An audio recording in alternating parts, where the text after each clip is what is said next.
Okay, here we are, Matthew Russell Lee, Inner City Press, headed to the Southern District of New York Courthouse today, Monday, July 20th, 2026. Now, I'm going to begin with what we did over the weekend, which is this outrage, I'll call it, for the state trial against Luigi Mangione. It's upcoming September 8th. On Friday afternoon, I guess you can call it a news dump or a bad news dump. It was docketed there'll be no overflow room, that people should line up at 7 in the morning. The courtroom will be filled, and it'll be some press, capital P, agreed upon list. Well, I haven't been consulted, number one, about what that list is or will be. But two, more importantly, this is not just about the press, it's about the public. There is absolutely no reason to not have an overflow courtroom, as they did in the Trump trial. I've tried to think, I've been contacted, by the way, by some press freedom organizations who want to get involved. I'm trying to return calls, but I'll say is, everything I know is put in writing. I wrote a letter to Judge Caro, who's the judge in the case, and you can find it all online. But it's, as a matter of press freedom, I do like press unsealing filings every day, several a day actually, maybe. But this is too much. It impacts the wider public, and it's just, there's no reason for it. There have been various opinions expressed. Somebody said the judge wants to keep the Mangione supporters out of the courtroom, so if you limit the size and you give 68 seats, that's why there's no need for there to be a conflict between the Mangione supporters and the press if you have enough space. If you don't, then you're having, and not just a conflict, so there will be like First Amendment type issues raised. And I'm reminded and agree that the right to access to courts is not limited to the press and the public. As a member of the press, I guess I'm supposed to say, like, well, as long as we're in, but it's not that way, legally. Okay, so take a look at that, and we're going to be actually probably hand-delivering something over there today, and may have more on it. Now, we'll start with this one just as a follow-up. Rish, who was the director he was convicted of taking Netflix money for a movie that he never made the movie. So they got restitution, but Netflix somehow wanted $500,000 in attorney's fees too. Judge Rakoff slapped them down. No fees at all. Not even the $15,000 that would have been authorized by the CJ Act. So we have that. That's on Substack. You can find it.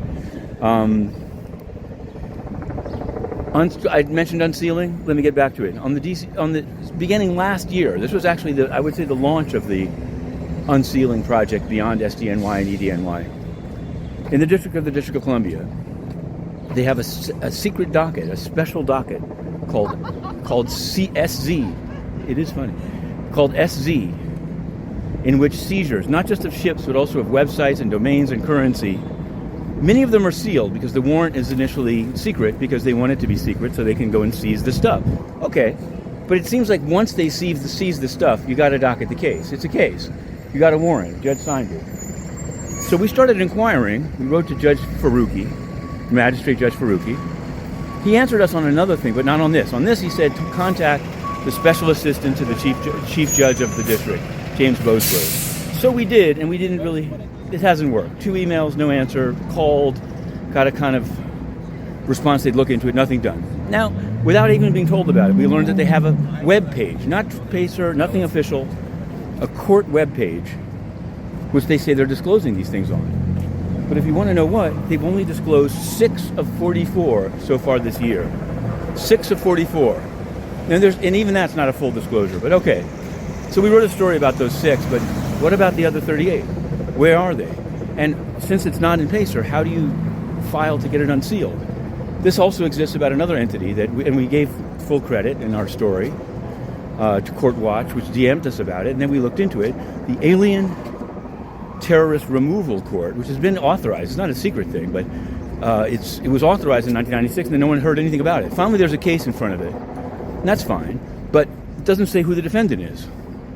And the statute, when you look into it, seems to say that the hearings in it have to be public. So how long can you keep the name of the defendant secret? So we've done a filing on that, and hopefully we'll have an update. There's a lot more to be said. Let me go down the line. There's a sentencing today in EDNY beat of El Mayo. He signed a plea agreement for life sentence and $15 billion in forfeiture. I don't think he's going to get that money, unless he's got a pretty big bank account that we're unaware of. Must have done that to avoid the death penalty. Who knows?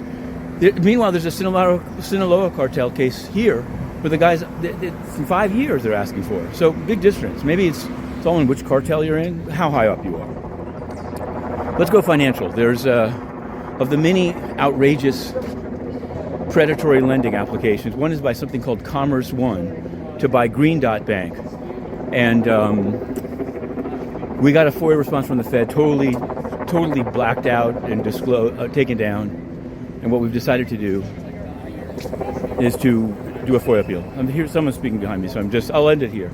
On the UN front, let it be known, Rafael Grossi, candidate for SG, there's an account on X that's known as Grossi for Next UN, at Grossi for Next UN. And it blocks Inner City Press because we raised questions about his use of socks puppet accounts on X.